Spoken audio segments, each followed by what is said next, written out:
never ends. Why does he get so nervous, Griffin? I don't Sounded understand. like somebody eating soup. How do you eat soup? He need to do some Kegels or something there. I'm not sure if we're live yet. I'm not even bothered to look. Oh, they're pouring in now. That must mean that it's about to happen. There we go. Boom! I think we're live. Ladies and gentlemen, gentlemen, welcome to episode 672 of the CultCast. We might have a few ladies watching live. We definitely have them listening to the audio, so be on your best behavior there, Lewis. We got an absolute monster show happening this week. Oh, man, Hugo, it occurred to me sometime in the last couple of days, I think I forgot to acknowledge your super chat last episode. So my deep and humble apologies. God. I know. I can't believe that I did that. Although I know that Leander Caney still gleefully accepted your money into his personal bank account. So hopefully that makes you feel better. But yeah, my apologies. We won't forget this week. You were single-handedly keeping the show alive. I just want you to know that. All right. We got a ton of stuff to talk about and not nearly enough time to talk about all of it. Should we just go ahead and just dive right in, guys? We're talking all about the MacBook Pro. We'll also be covering the 2024 presidential election live here. The results. Don't worry. I think the format of like the three of us on a podcast, we could have a lot of successful podcasts. Like we have a pretty good Apple podcast. Yeah. I feel like we could also do a pretty good car show. But I'll just I would love say to do right a car now, show. I don't want to do a political podcast with the two of you. I kind of feel like I do want to do a political podcast, but here's the problem. I mean, look, everyone's got their political opinions, right? And I actually take pride in the fact that we really just don't talk politics on this show, which I think our listeners and audience appreciate, because it's like when you're listening to a sports program or a movie review podcast or whatever, and they start talking about politics, you're like, dude, this is not what I'm here to listen to.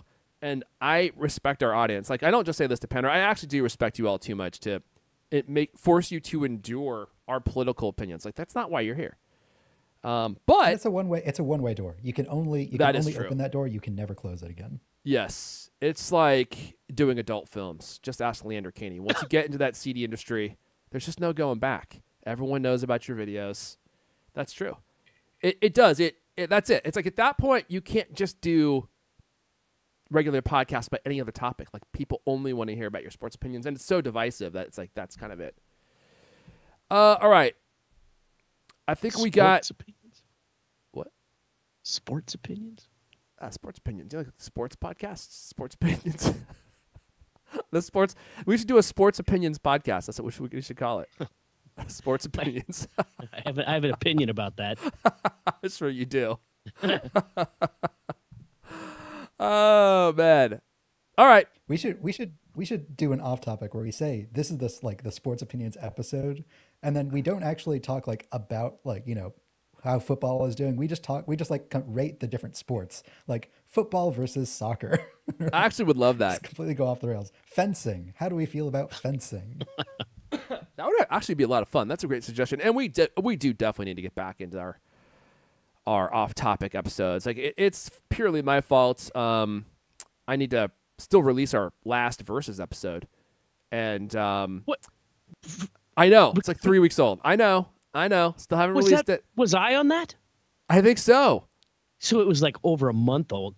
Is it really? Oh, it doesn't I was matter. out of town for like 3 weeks. Oh my goodness! Don't even tell me that. I mean, it's Oh still my it's God. still relevant because it's just movie talk, and we're not talking about or current movies. But yeah, I still haven't released it. I can't. But I did release another episode like 2 weeks ago. So, but yeah, man, we got to get back into it Do you spend any time on these things? as little as possible. Liz.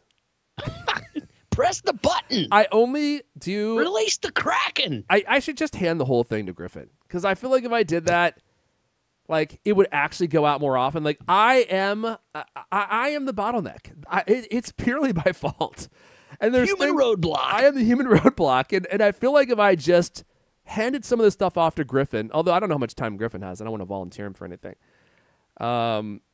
It would actually get done because Griffin is just more attentive to these things than I am. I think it's because he's got more time than I do. but I can't be That certain. plays a large part in it. Yeah. So many things would be different if I had time, Lewis. So many things, Plus, it's like late fall now, so he doesn't have to spend hour and a half a week cutting down that sweet Ohio grass. Oh, dude, that's got to save you at least what? A couple hours a I week? wish it was only an hour and a half. How It's long does it probably take? averaging because I cut every other week, but it takes a good 3 hours or more. It takes you 3 hours to mow your grass? Yeah, Yeah. I have a big lawn. Is it like you do like a real fussy job with it? Like, oh, everything has to be exactly the same height, and you go like hand trim around every tree. Well, I have a 2.5 acre lawn, and I have a tiny $120 push lawnmower. I was So just it going takes to a ask long you what time. kind of lawnmower you have. A So you have one of those old push school ones with the blade that only moves when you push it? No, it has a motor in it. Oh, It okay. has All a right. Crummy Okay. gas motor. Dude, you got to get one of the robot ones. I wonder how well those work. I've sent a few emails to the people We've got the- who make them because I think it was, I don't know, some company I'm not going to give them free press anyways. Some company came out with a robot lawnmower that can do 2.5 acres. And that's Wow. the exact size of my lawn. I was like, hey, that'd be perfect. So I sent them an email. I haven't heard back though. You got to keep It is kind of emailing. outside of our normal scope. So I don't think so, gotta be man. something to do. I think that It's very tech. yeah, it's total tech, and your yard is perfect for that kind of stuff. If you have 2.5 acres of just pure lawn that needs to be mowed, that is a major burden. There's a lot of people in the U.S. who have big lawns like that, who I imagine do not want to be spending 3 hours a week mowing it. Now, some guys love mowing lawn. Look, which is why most people don't. They just pay somebody to do it, or they have a riding lawnmower. if I had a riding lawnmower, I would be thrilled to go out there once a week and just do nothing for 2 or 3 hours except drive around. That would be super therapeutic for me. Plus, I love the smell of grass. Not the kind that Leander Caney likes, but like the kind that grows in your lawn. And just to go out there and just be mindless for 2 hours while you just drive around. And there's something so cathartic about like weaving back and forth in your lawn, and then you look back and there's like those like beautiful straight lines in your yard, and you're just like, like that's the feeling you get when it's done, The immense amount of pride that I get when I just stand on my back porch and look over it all, and I'm like, I did all of that. And I also genuinely like having a push mower instead of a riding lawnmower because I work with computers. It's pretty much the only exercise I get. So There are a few things that make you feel more like a man than surveying your domain. You just overlook your domain and all the grass is perfectly kempt, and you're like, and then you feel like you want to go out and just get a cow in a headlock and just punch that thing until it becomes your dinner. You know what I'm saying, Lewis? Yeah, I guess. I think my neighbors would be Really? upset You if I do? did Because that I to the don't. I cows. totally lost track. I don't even know where I am. I'm just curious. How long do you suppose it would take to upload one of those off topics? And could you possibly, if we hadn't had this long tangent before the show, could you have uploaded it in that amount of time? The problem is not uploading it, Lewis. The problem is editing it. I have to go through and actually edit it, which is You do edit it. I thought I this do. one- I do actually have to edit it. Yeah. The problem is it's not that I actually edit anything in or out. It's just adjusting the actual levels of our different audio tracks. They never match. And so when we record the episode, you'd think I'd be able to get this stuff all lined up. If Skype would just frickin' fix itself so that it would send OBS, which is the application I use to record the show, individual audio tracks for every single person who connects, I could get everything balanced on the mixer. But even though Skype sends individual video feeds, it mashes every single person's audio into each video feed, so they're always combined, so I can't use them. So anyway, look, that's not what people are here to hear us talk about. Although our concurrent viewers are skyrocketing. Someone Oh man, when you accused start of talking about cutting grass, man, it just brings the people right in. someone accused us of starting a dad podcast, but I'm the only dad here, right? So Rhymes with dad. you guys are dads in training, maybe. I still got hope for you, Lewis. All right, let's get this thing. Let's get this thing rolling. Oh, Mrs. D. I do love a good dad. Oh boy, here we go. Especially that delicious El Caney. I'm trying to make him a dad again. Oh, God. I'm not sure that's gonna work, Mrs. D. But I appreciate your fervor. if you don't mind, no one wants to hear about any of that, Mrs. D. We want to get into this Apple show. We're already like 29 minutes behind. I'll get the music queued up. We'll help people take their minds off the world for a while. Set your troubles at the door. Welcome in. Let's get this thing rolling. In 3, 2. Hello, and welcome to the CultCast, the best 30-plus minute Apple conversation you're going to hear all week long. I'm your host, Aaron Les. Join me today. The face of his pinky ring has been permanently imprinted on the foreheads of many of Cult's Mac writers, and even a few editors at other competing tech websites. Some say it's a rite of passage. He's the tough but fair managing editor of Cult Mac. Lewis Walls is here. Very fair, very fair. Also with us, when not hammering on his keyboard or putting product in his hair, you can find him in his yard, dressed in a Jedi robe, practicing his lightsaber skills with a broomstick he keeps in his kitchen. He's a writer for Cult Mac.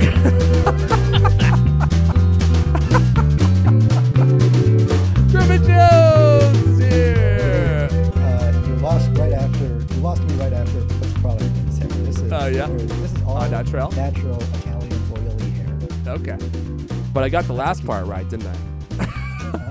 No, then onwards. Hey, there's no shame in LARPing. No shame in LARPing. Griffin, I just want you to know that. Something to be ashamed about. All right, look. We got tons of stuff to talk about. We got everything you want to know, could possibly want to know about the new M4 MacBook Pros, which I know is what you are all interested in. I know Griffin tries to convince us that people care about the Mac Mini. I know a handful of you do, and he'll be talking about that in future episodes. But let's start with the big one, the M4 MacBook Pro.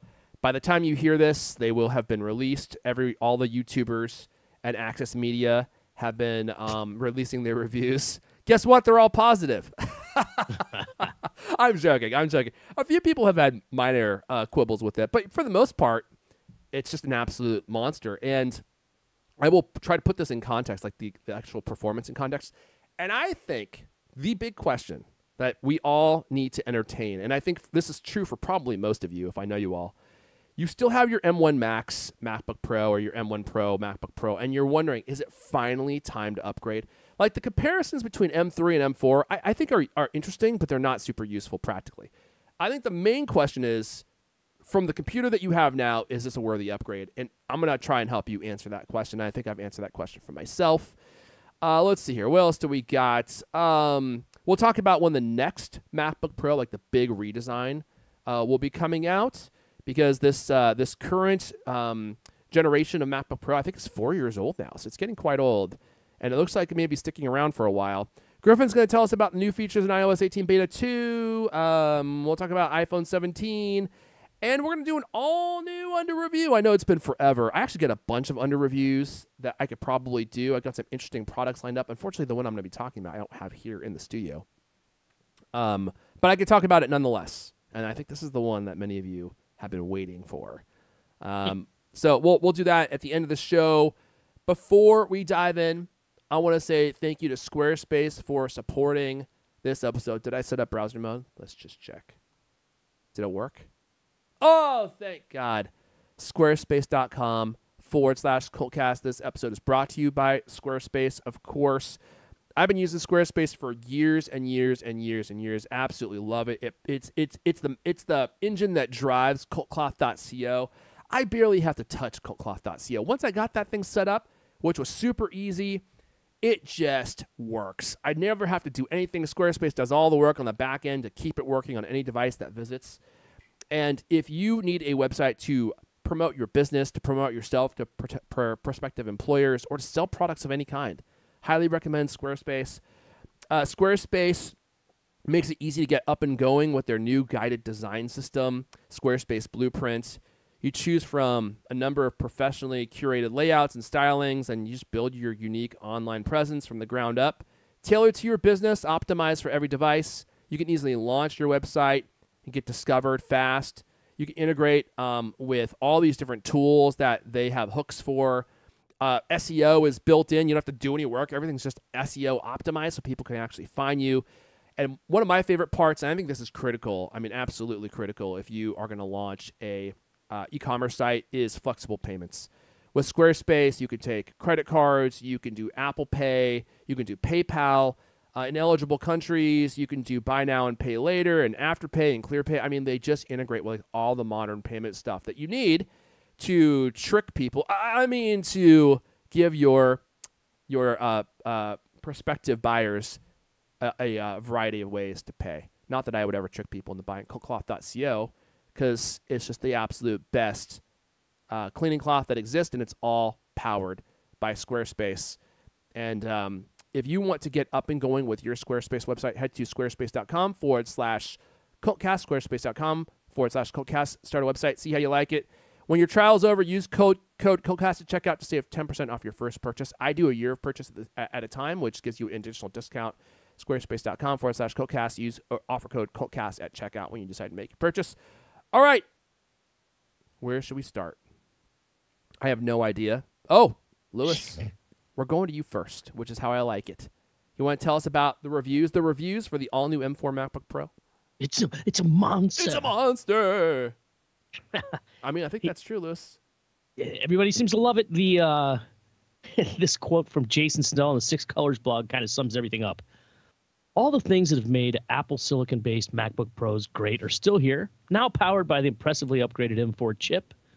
Apple has also sufficiently improved the base model to finally elevate it out of why does this exist territory, boosted the device's world-class display, and seriously upgraded the built-in webcam. Not bad for a small update. One of the main things people seem to like, aside from all that extra processing power, is a key upgrade known as a better display. Oh, yeah. That's huge for me, actually. Massive. SDR brightness has increased significantly from 600 nits to 1,000 nits. I still don't have a handle on exactly what a nit means, but I mean, I realize it's brightness, but like I don't know what 600 versus 1,000 would actually be. I mean, practically speaking, it's the ability to see your display well in the daylight versus not. Like 1,000 nits, I feel like, in my opinion, is the threshold. Like at 1,000 nits, you can actually see your display and use it outdoors. If it's super mega bright, you may need to go a little bit higher, but it basically makes your computer usable in complete sunlight. Which is great for a laptop. You can go out and work under a tree. Or not work under a tree. You could work in direct sunlight, just sweating. In the middle of the desert. In the middle of the desert, sweating. You know, you could barely see. Sun blazing down on you. Okay. Yeah, and you'll still be able to edit that video. CNN compared the new nano texture coating with the standard display side by side in bright sunlight, confirming significantly reduced glare and reflections with the nano texture one. Slightly reduces contrast, but, quote, works incredibly well in challenging lighting conditions without being noticeable in normal use. So that's good news. All you people who want to work in the desert. Yep. Let's see. Battery life is also very impressive. On the 16-inch model, CNN got an extra 90 minutes compared to the prior, what was it, M3 MacBook Pro, I guess. Yeah. Engadget achieved remarkable results in their video loop test with a 14-inch MacBook Pro, lasting 34 hours and 15 minutes. Wow. That's kind of crazy. 34 hours. Yeah, that's bonkers. I feel like with my MacBook Pro, like I can barely use it for like 5 hours before it has to be charged again. Apparently, 24 hours, that's a long flight. That's like previous one was 30 crossing hours. the world in like a propeller plane. It's like you take off and you land in the exact same spot. Let's see. So overall, significant performance gains in the Pro and Max variants make it a compelling upgrade, although, maybe not as essential if you already have an M2 or M3 model. So there you go. Great laptop, gets even better. Screen sounds like the most visible change. And the literally. Chips are awesome. Hey, Lewis, I don't want you to nitpick, okay? Just go with the flow. Nitpick. Yeah, man. Is it on to me now? Should I take over? Should I take control? Yeah, because significant performance gains in the Pro and Max variants make this a compelling upgrade, though less essential for M2 or M3 owners. Right, Erfan? Thank you. Yes, Lewis. That is exactly what I was thinking. Okay, so let's talk about pure raw horsepower, which I know is something that you all are interested in. I am just continually surprised at how Apple is able to build in these huge performance increases year over year. And we're not going to just talk about this in terms of the M3 versus the M4. I think that's a less interesting conversation than the difference between the M1 and the M4. Because I know a lot of you out there you have an M1 Max MacBook Pro, and it's just so dang good. And you're like, is this the year that I upgrade? Is it finally time to upgrade? I think I'm going to be able to answer that question for you all. But before I do that, just real quick, I want to say, Hugo Last with a 1999 super chat. He says, let's get it started. Your wish is our command, Hugo. And my apologies, we forgot to actually talk about Hugo Last's super chat last show because he usually gets into the chat before the show actually starts and just starts dumping money on us, which Landon Caney loves because it goes directly into his pocket. And then I forgot.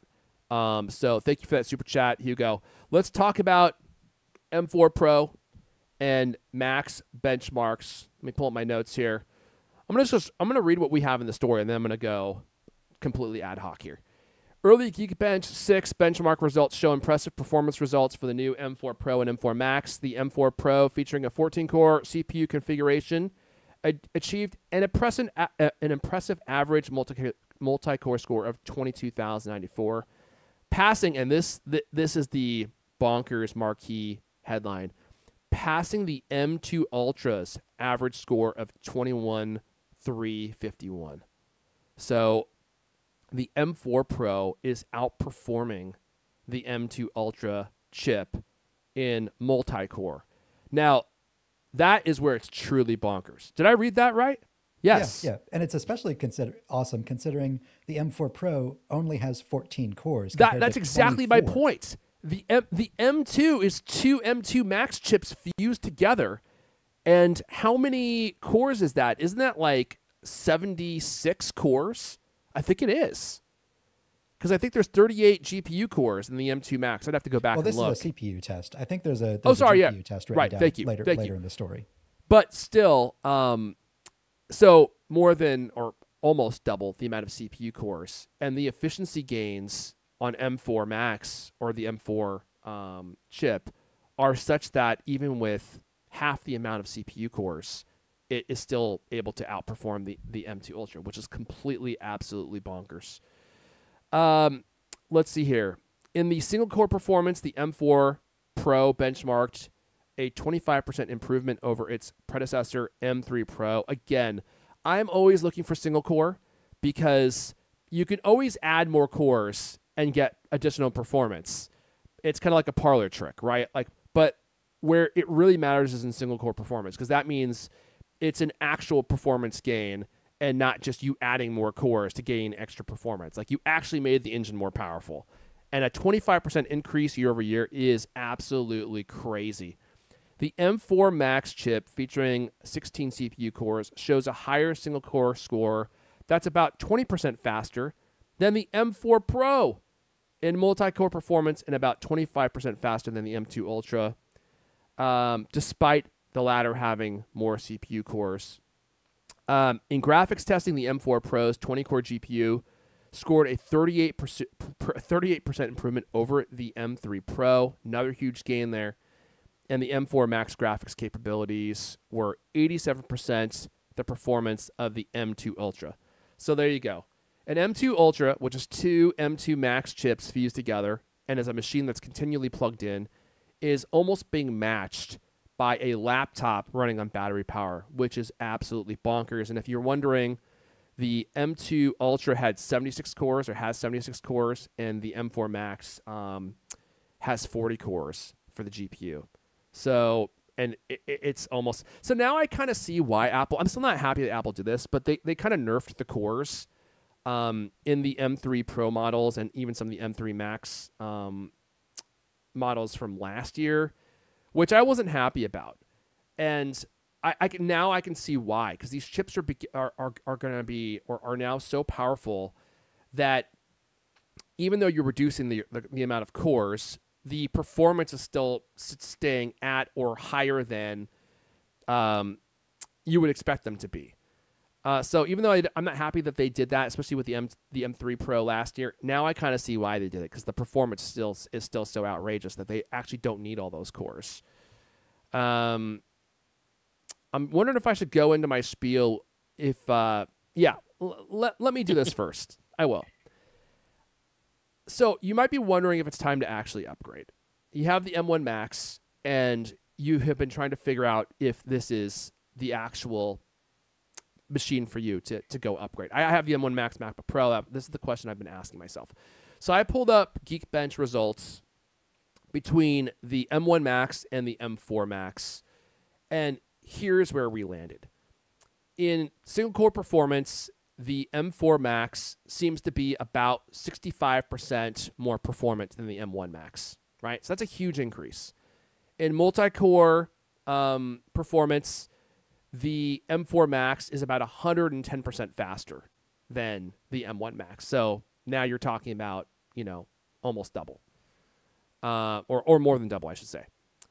In a number of different metrics, file compression, the M4 Max, almost 50% faster. Navigation, 45% faster.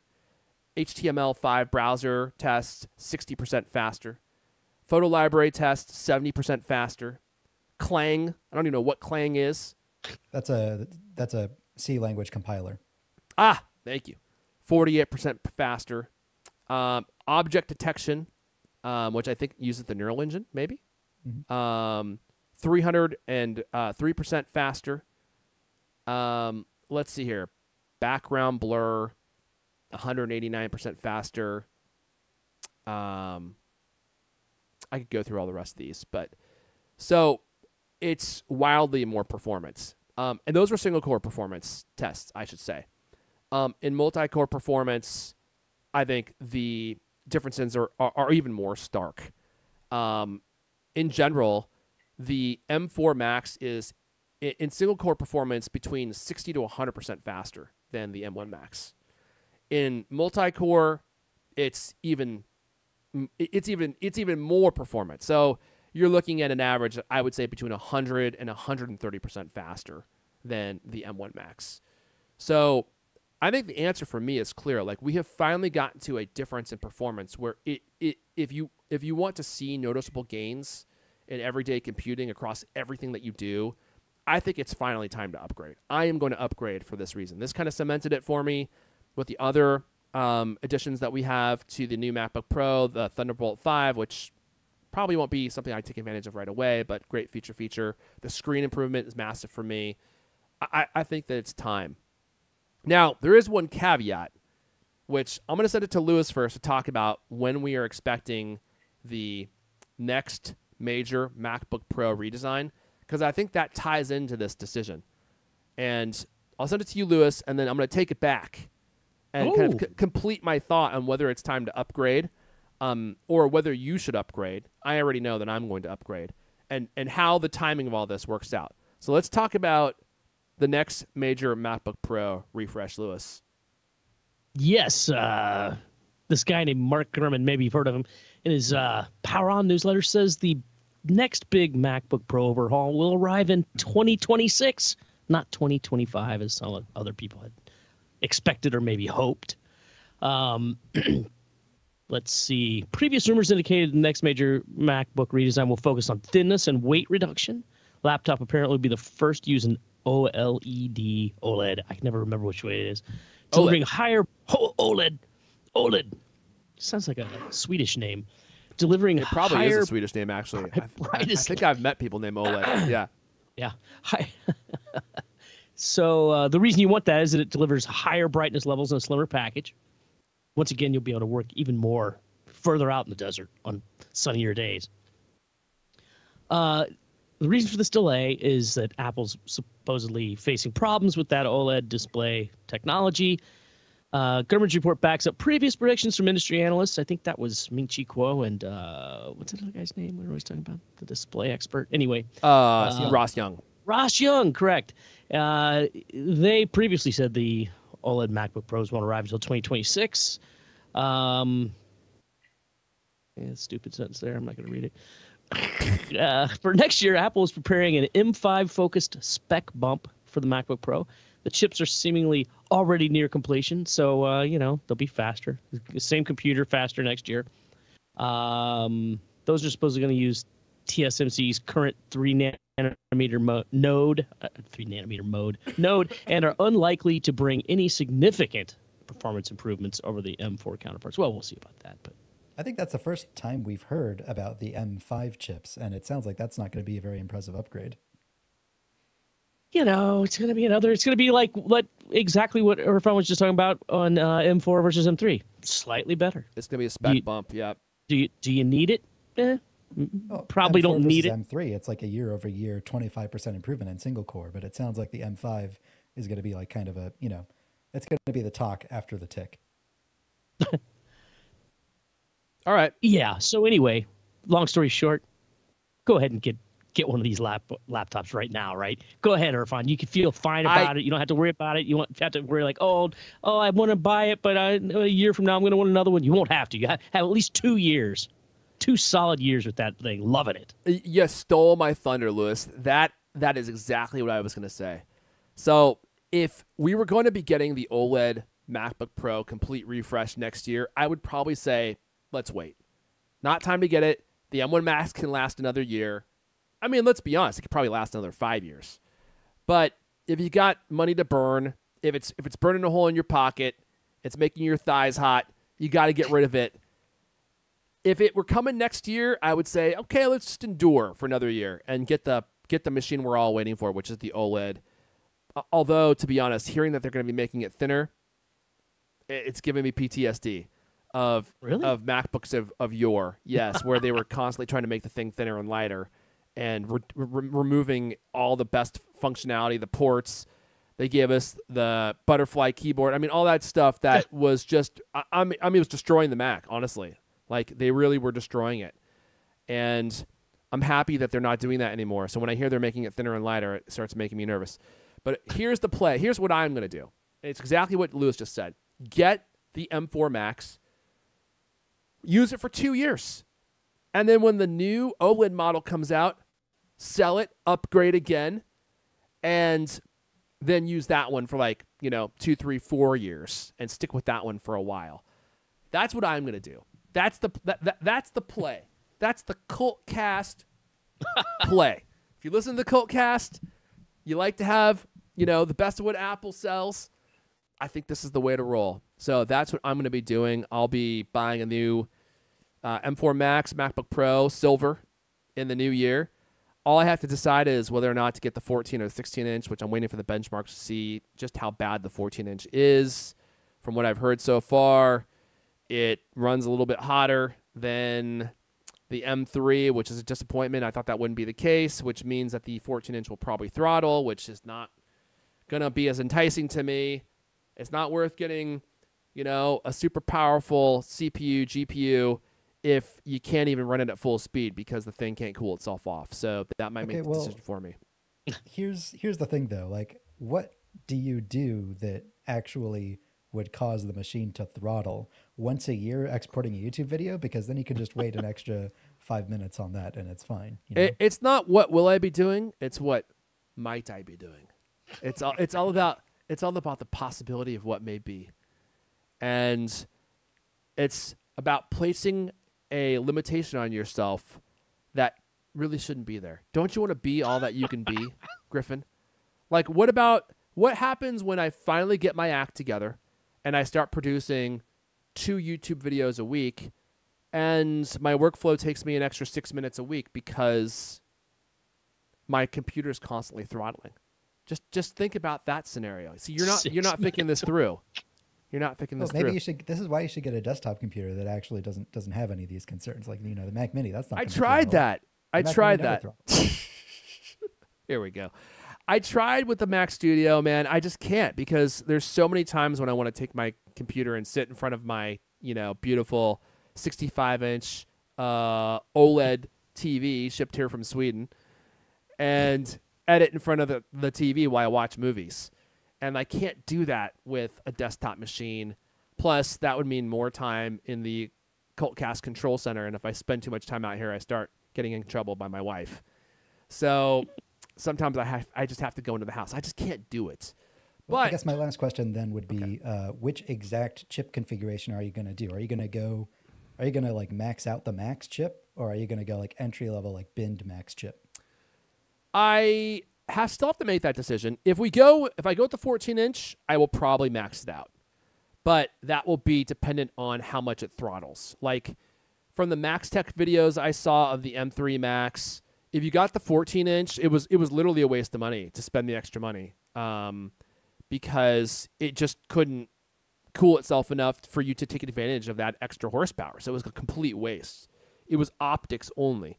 If that's the case, then I would probably get just the regular M4 Max version.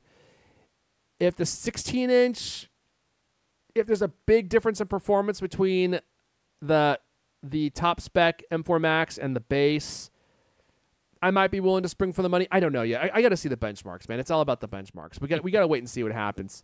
But I really don't want to carry around a 16-inch MacBook Pro anymore. They're way too big. They're way too heavy. And to your point, it's like, yeah, how often am I actually doing things that would stress out the machine to a point where it would have to throttle? Probably not enough to warrant carrying the extra weight all the time. So, but it's so painful to know that you just don't have the best performing machine. That's really what it is. It's like a thorn in my psyche, you know, It will just, be the just best knowing performing that. machine for 99% of the time that you're using it. Yeah, but when it doesn't run hot. it's hard to think about the 99% of the time when I can't see beyond the 1% of the time. It's placing a limitation on yourself. I mean, again, it's not about is this thing not going to do what you need it to do? It's about, is this the best that Apple has? That's really just what it comes down to. You know what I mean? It's like when you're buying a car. Now, I've never actually bought a new car, but I imagine I'll probably be the same way. And you're sitting there trying to figure out what options you want. And it's like, you don't need a lot of these, you know, bull honky options that they're offering to you. And many times those options suck, like the navigation system, you know, like the Honda navigation system. That's like, dude, you know it's going to suck. But then you're like, well, you know, maybe I would use it every once in a while. You want to place an artificial limitation on yourself? I don't know, man. I don't know if I could do it. Where do you stand on floor mats? Oh man, you gotta get the floor mats. You gotta get the floor mats, Lewis. That's a non-negotiable. You gotta get them. I mean, you can't not have floor mats, and I don't want to have a car with like Amazon branded floor mats. You gotta have. There's something about that OEM feeling. You know what I'm saying, Lewis? It's like you look down, it says Toyota on the mat. There's just something about that I cannot resist. Or the Toyota installed trailer hitch. You get like, because like carpeted floor mats, those are pointless. What you need is something that you can just like pull out of the car and like hose down. Well, if you're going to do that, you should just get the WeatherTech off of, I think you can buy them on Amazon. Like WeatherTech are like, I think like the go-to for many people for like the plastic floor mats. And actually I have those in my minivan and they're great. So, but there's just something about a nice carpeted mat that says Toyota on it or Honda on it. But it's not like you're going to touch, it's not like you're driving your car with your bare feet. You know, like your muddy shoes are going to be like rubbing all over these things.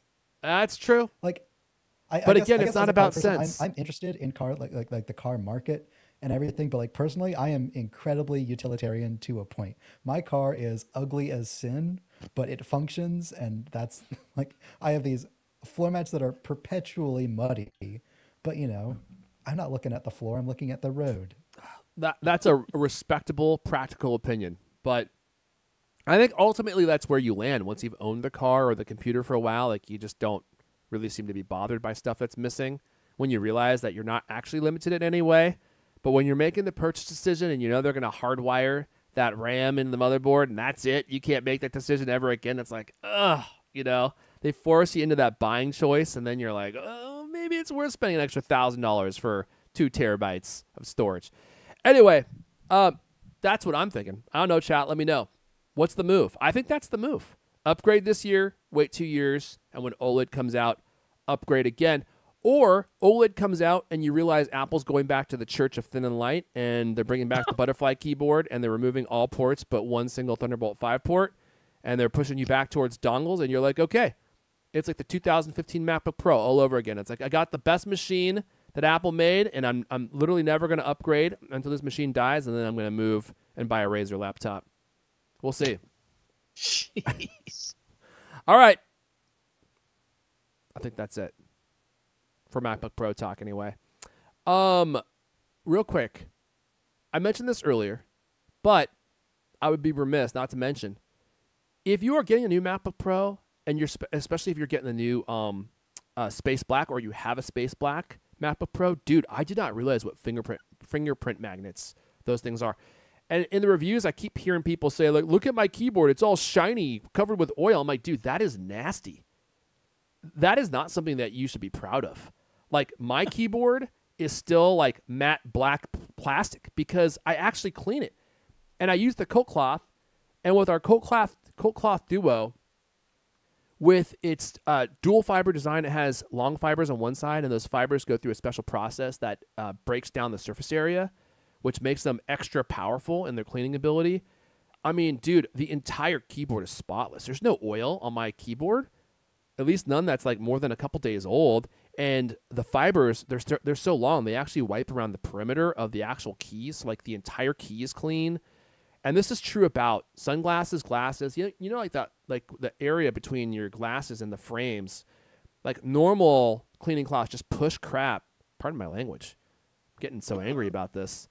Into that area around where your glass meets the frames, and you can never get it out. And you have all this like skin and like oil residue. It's nasty. Oh, jeez. And the CultCloth reaches down into your crack and pulls all that stuff out, and your crack will be sparkling clean. I mean, who does not want a sparkling clean crack? And that works the same with like your iPhone, the crack between the screen and the actual case. The CultCloth work great on your car. I mean, they are just the best cleaning cloth that exists. And they help support me. They help support the show. So if you haven't already, I know many thousands of you have already bought them. Maybe you need more. Maybe you want to get them as a Christmas gift. I mean, who knows? But CultCloth.co, we just upgraded our carry cloth to V2. Look at that. I got D. my Griffin CultCloth. Jones. And you know, I didn't. You You sent me a whole stack of them. Oh, yeah, I sent you a bunch. Yeah. I want you to have enough to like put in your car, put in your house. I'll say that what I didn't realize about the CultCloths after, hearing us do like these ad reads on the show, I didn't realize how big they were. Like, Yes. it's like a sheet of paper size of CultCloth. So I've been trying them out, and I also didn't know that there were so many different kinds. varieties. Like there's Yeah. the tiny like sort of perforated edge one. Yeah, that's the carry cloth, There's right? There's the fuzzy one. CultCloth Duo. Yep. Oh, okay. This is the Duo. Yeah. Right. Yeah. The I short could, fibers on one long- side, so you can like spray your screen with like cleaner, and like it won't absorb it all. It will actually clean your screen while leaving some of the spray in place. And then there's the long side. And you Okay. don't Yeah, even and then really need the there's spray in many instances, but sometimes you gotta wet things down. And then you got the big one, which looks Yeah. the same as the small one, but like bigger. Yeah, It's like it's a slightly 7 different yards. material too, but like that one's really great for like 65-inch televisions and stuff. Oh yeah. Yeah, so It covers your whole palm. well, really. that is one of the reasons why they're so big, because a lot of the coat cloths or a lot of the cleaning cloths out there are really tiny, and so as you're cleaning your device, you don't have the coverage that you need over your hand, and so you end up smudging your device or your glasses or whatever. And we put the extra material in so that they actually cover your freaking hand, and you don't accidentally smudge whatever you're trying to clean. Anyway, CultCloth.co, CultCloth.co. Use code CultCast at checkout to score a free carry cloth with orders $20 plus. Appreciate all of you who have bought them and have supported. It's really, really helpful. All right, let's talk about iOS 18 Beta 2. I know, Griffin, you've been dying to do it. Okay. A couple weeks after releasing the first iOS 18.2 beta with the second round of Apple Intelligence features, Apple seeded a second beta with a few more tweaks and improvements. Apple's making it easier to find a lost item tagged with an AirTag. If you're trying to find something, you can temporarily share the item's location with another person so they can try to track it down. This could, some people are saying this could be handy if like your luggage is lost in an airport or something. Like you can go to a airport attendant and be like, hey, can I help you find it? Yeah, sure. Let me just share this with you really quick. Or if you're trying to help a friend like find their keys or something. The location sharing only works for a limited time, so you can stop at any time. And the link also works through a browser, so it can be accessed on any device, even inferior Android ones. You can now use the camera control to lock focus and exposure by holding it down, like doing a half click like a traditional camera. This isn't on by default. You have to turn it on in like settings, camera control. I tested this out. It doesn't work exactly like a regular camera where you hold it down to lock the focus, and then you can, point the camera at something else and then hold it down again to instantly switch the focus again. You need to hold it down to lock it, but then you need to hold it down again to unlock it before you can focus on a different thing, which is kind of clunky in practice, especially if you're trying to focus and take a picture really quickly. But hopefully that's something they can tweak. In Safari, this is a big one. You can now share a link to a web page that jumps to a specific section and highlights a paragraph of text. So if you're trying to, send a quote to somebody that's like in this really big article and you just want them to like read this one specific line, you can select the text on the page, and then from like the little black pop-up menu, you can swipe over and tap copy link with highlight, so that when they open the link, it'll automatically jump right there and it'll be highlighted in yellow. Really handy. iOS 18.2 Beta 2 enables you to mirror your iPhone to your Mac while using your iPhone as a hotspot for an internet connection. Sometimes like these like smart Wi-Fi based features that they overlap with each other in weird ways that you don't expect, but that's now an option. Like I was trying to airdrop like pictures to somebody as they were driving, driving in the car, but their car has wireless CarPlay. And so I realized, I apparently found out that you can't airdrop things to people when you're in the middle of a wireless CarPlay session, which is weird. Unrelated though. Let's see. Apple previously introduced Image Playground in the first iOS 18.2 beta, but there's a new feature. If you select text in an app like Notes, from the pop-up menu, you can tap Create Image, which uses the text as input for Image Playground, which might save you a little step there. Bit of a minor tweak. I'm actually going to have a full feature piece this weekend going into detail on all of the Apple Intelligence features in iOS 18.2, so stay tuned for that. It'll be an article and video going up on Saturday. Hey, have you found a legitimate use for the iPhone mirroring yet? Yeah. Well, there are a few use cases because there are a few apps on my iPhone that don't have good Mac apps, the biggest one being Snapchat. But the problem with that is that when you use Snapchat in iPhone mirroring mode, it thinks that you're trying to like screen record and like, save people's snaps surreptitiously. So it sends a screen recording notification, which is kind of annoying. So that would be a good use case if it didn't do that. Otherwise, you have to there's a new Snapchat web app that you can go through instead, which I usually keep open in a tab on my computer, but that's a little annoying. But there are other apps too, like Threads doesn't have a Mac app. The only way to do it is through the web. So if you like, the app rather than their web app for some reason, then it can come in handy there.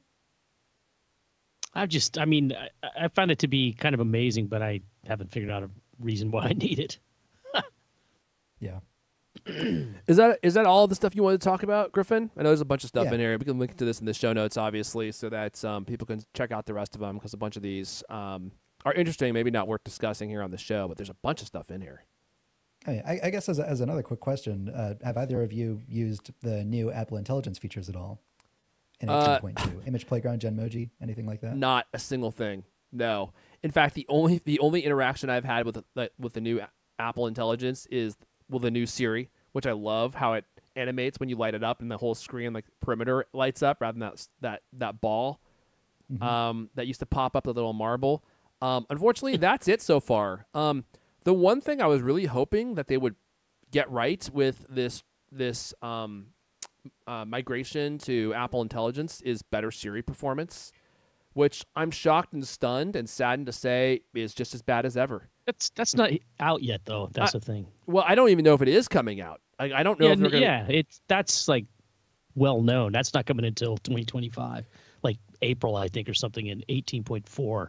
Are they actually going to be changing the way Siri understands people and listens to Yeah, people? that's the big Siri will have new update. features, but they're not.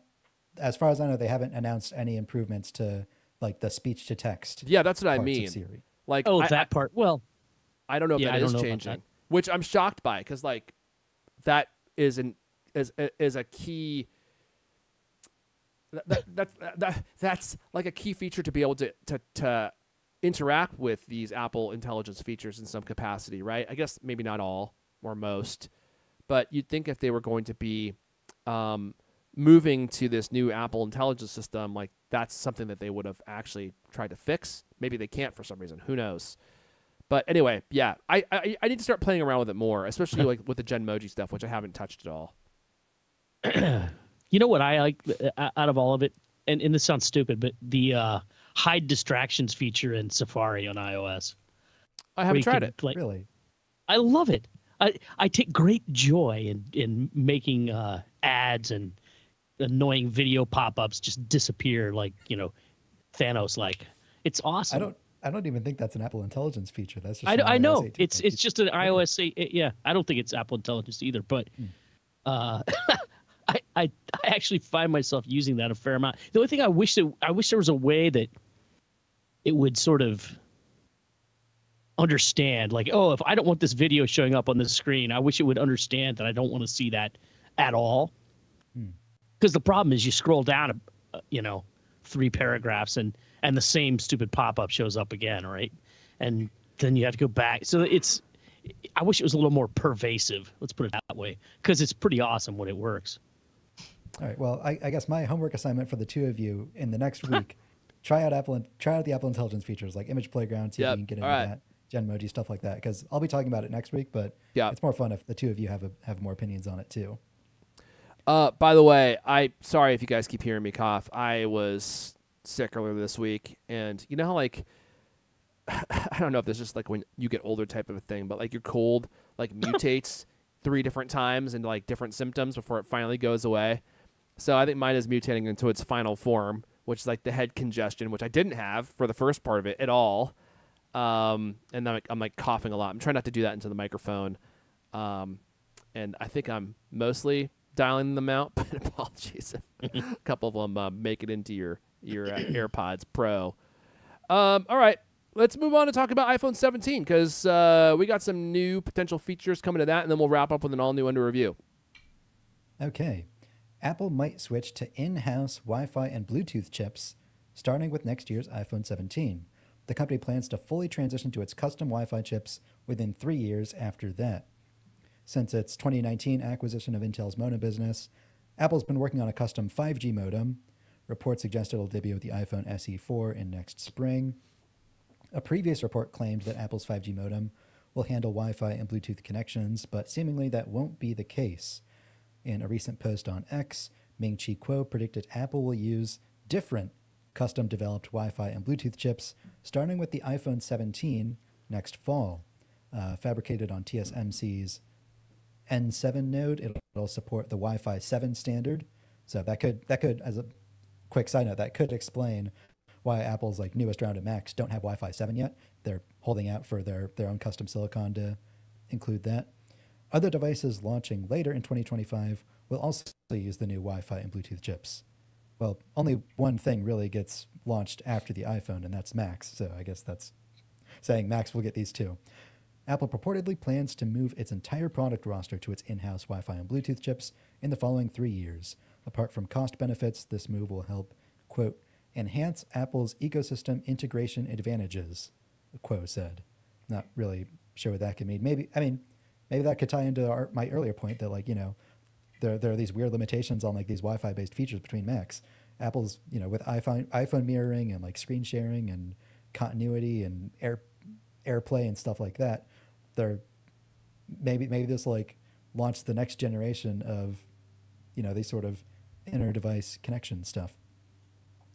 The analyst clarified that Apple's 5G and Wi-Fi chips are separate and built on different TSMC nodes. Due to the difference in their production line, the 5G modem will launch first. Rumors point to the iPhone 17 Slim being among the first devices to launch with this combination, other iPhone 17 models will presumably stick to Qualcomm modems. So, next phase of Apple Silicon, not just processors anymore. I feel like we've been talking about this forever. Well, takes a long time to make them. Yeah, that is true. I want to address, there's 2 comments in the chat real quick before we move into under review. Ricardo Anthony says, come on, guys, you run an Apple website and podcast, but you have not tried out the new software features to talk about. What WTH?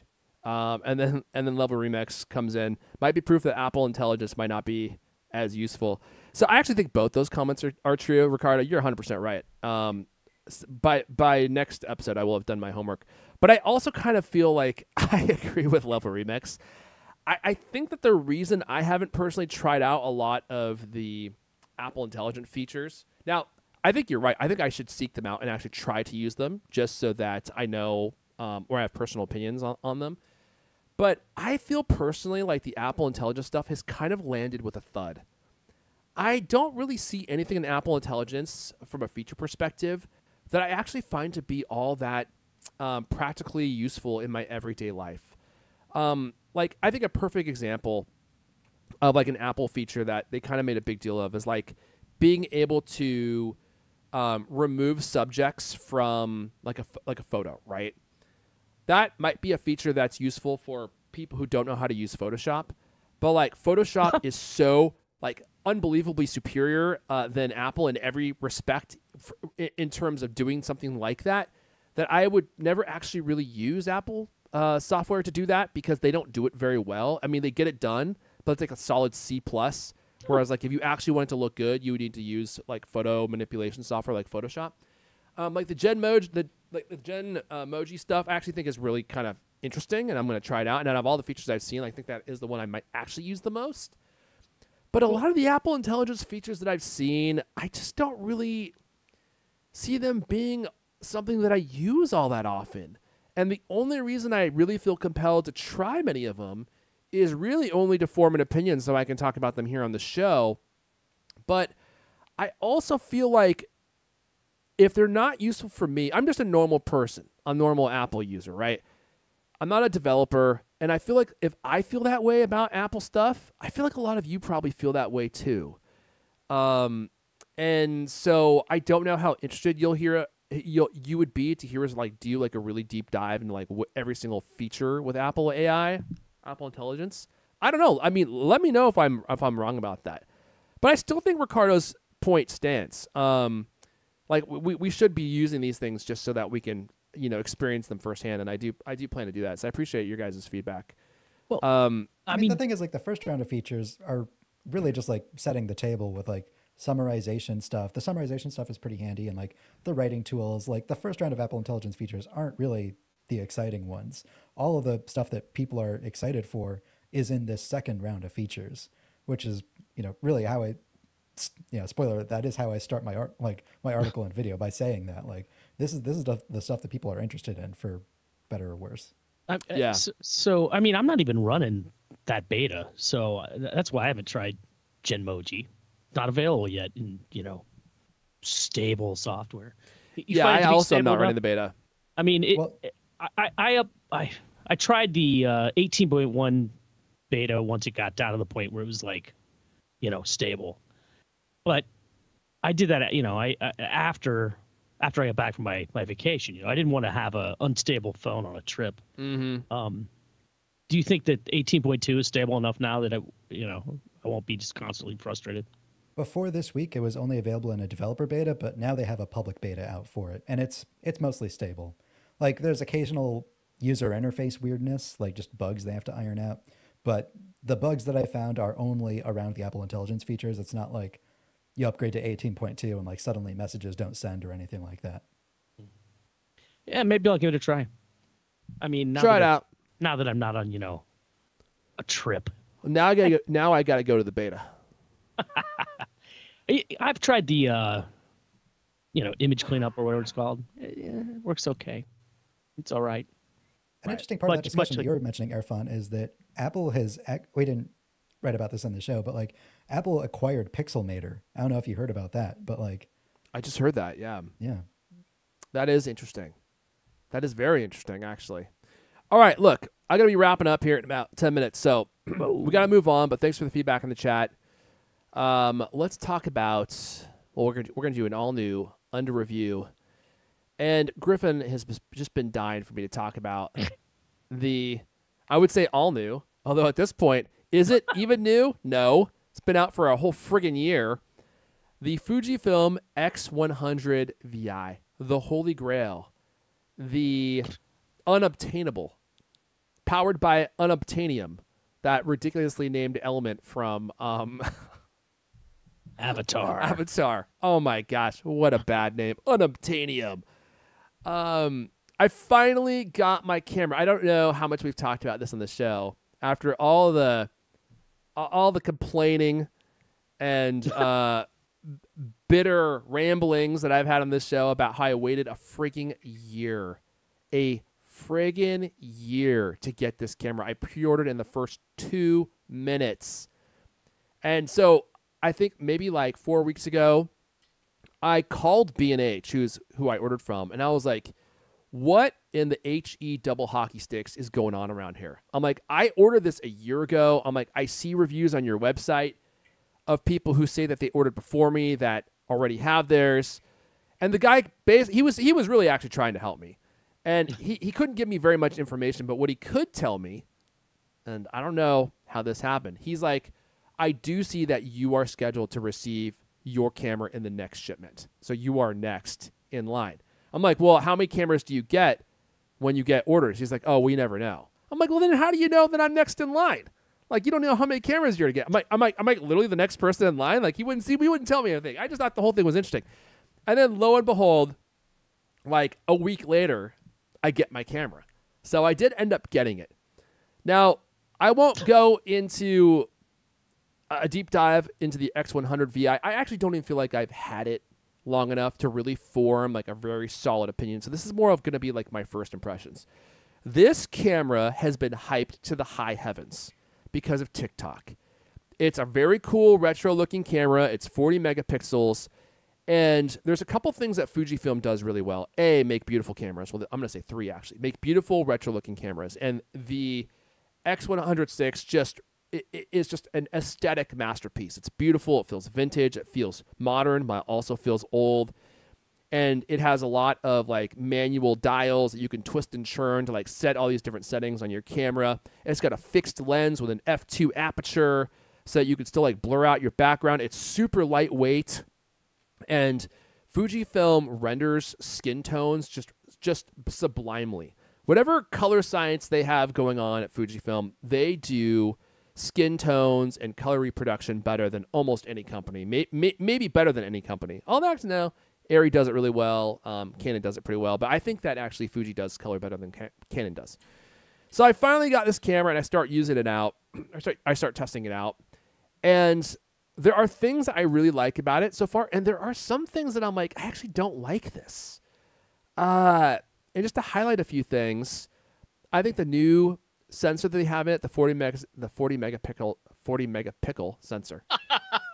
I mean, it's been pickling for years. You know, they left it in the jar for a very long time. And I have to say, it really is a technical achievement because cramming that many megapixels into a sensor that small is not something that other camera companies have been able to do. And it takes very beautiful pictures, and the noise pattern is very natural looking and beautiful. And you get 40 megapixels. Now, it doesn't have great low light performance, but I wasn't expecting that. The camera is, the aesthetic is just beautiful to have, beautiful to hold. It's super lightweight.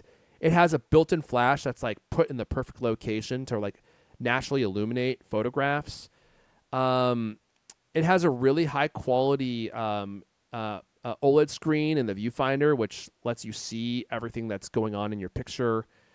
And it's really just a joy to use and carry around. Now, that being said, there are some things about it that I'm kind of not loving. I feel like the grip is too small. Actually, let me back up.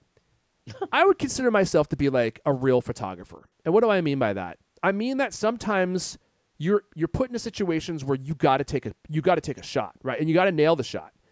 It's not a casual situation. Like you may be doing weddings, you may be shooting senior photos, And in those kind of situations, you have to be able to control your camera, hold your camera comfortably, and react to situations quickly. And I feel like those elements are missing from this camera. It's not actually that comfortable to hold because the camera grip is so small.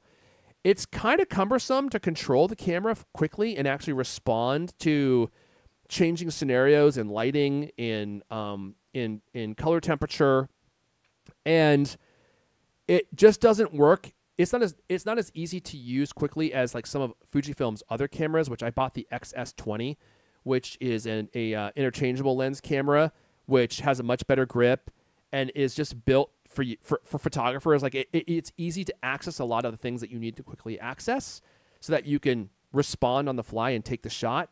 And this camera, the X100 is not built for that. It's more of like an artistic tool. It's like you're a ponderer. How do I get the best shots? I'm gonna put my finger in the air and test the lighting. It's like, it's built for those kinds of scenarios. But like if you're trying to do something quickly, it's not gonna meet you there. I have also found the focus speed to be rather cumbersome. Like it just doesn't focus as fast as other Fujifilm cameras, and I think that's because of the lens that is permanently installed in this camera that you can't change. And the lenses that you can buy from Fujifilm that you can attach to other interchangeable camera lenses are just faster. And so you can focus faster and get the shot. And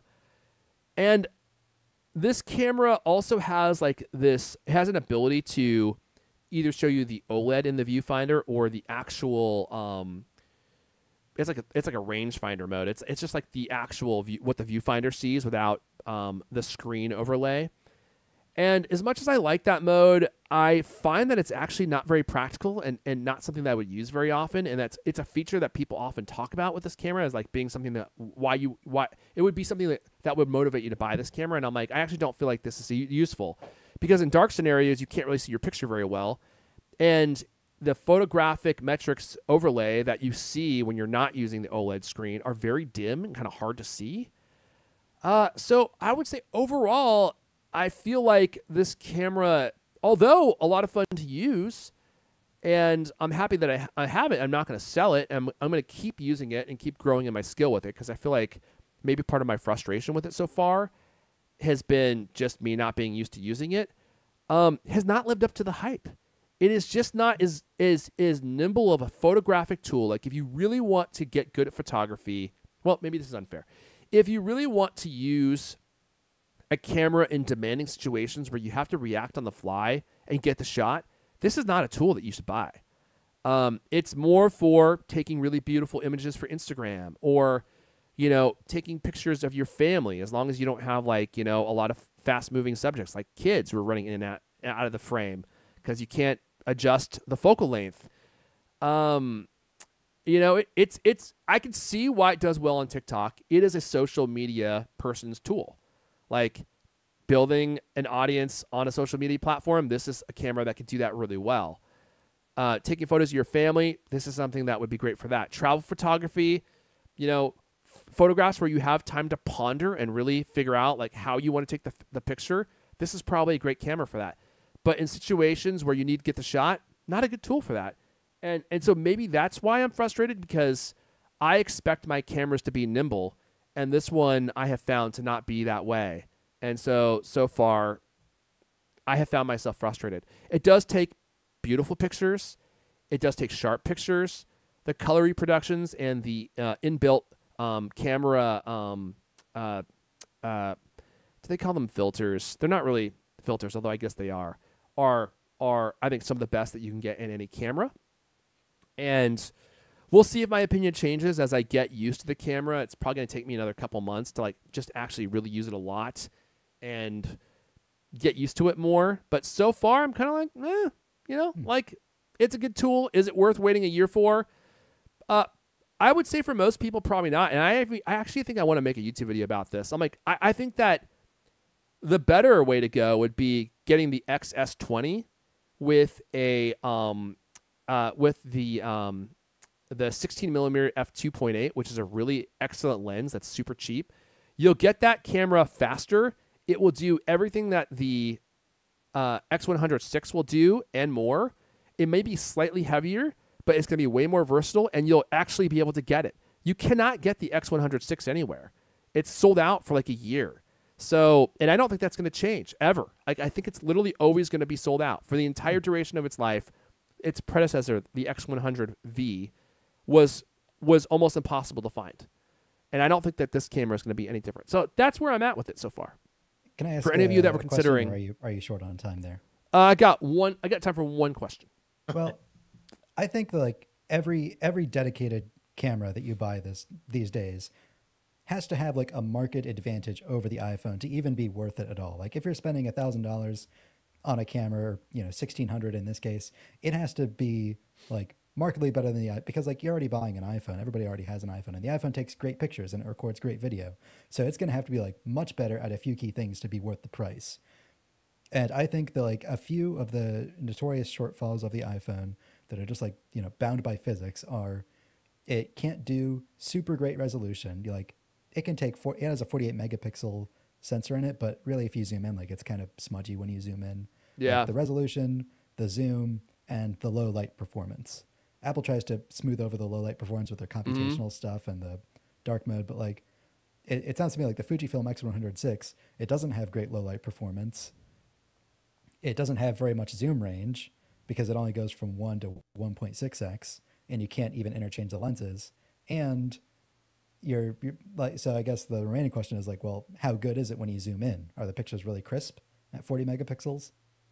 I haven't done enough pixel peeping to answer that question. I do think they actually are pretty crisp and sharp, but again, I don't want to dissuade anyone from getting the camera. I do actually really like it, but it's just not for everyone, and it's not for every scenario. And I think that people need to understand that, because this camera is so unbelievably hyped online. It's like people keep talking about how it's the perfect camera, and I'm like, I think that's true for certain people, but it's not for everyone for every situation. And I think that you just need to know that. Anyway, I gotta go. I'll be walking these sweet buns out the door. So we're gonna go ahead and turn the music on and say that's it. That's all the CultCast we have for you guys this week. But you know what? The conversation continues in the beautiful halls of the Cult Club, which you could join at support.thecultcast.com, support.thecultcast.com. This has been the CultCast, the best 30-plus minute alpha conversation you're going to hear all week long. New episodes of the CultCast come out every Thursday night. I want to thank everyone for listening, for hanging out live, and we will see you guys next time. Holy moly. What a smooth transition to the end of the show. That might be our best one yet. Maybe a little unexpected. Maybe surprising. But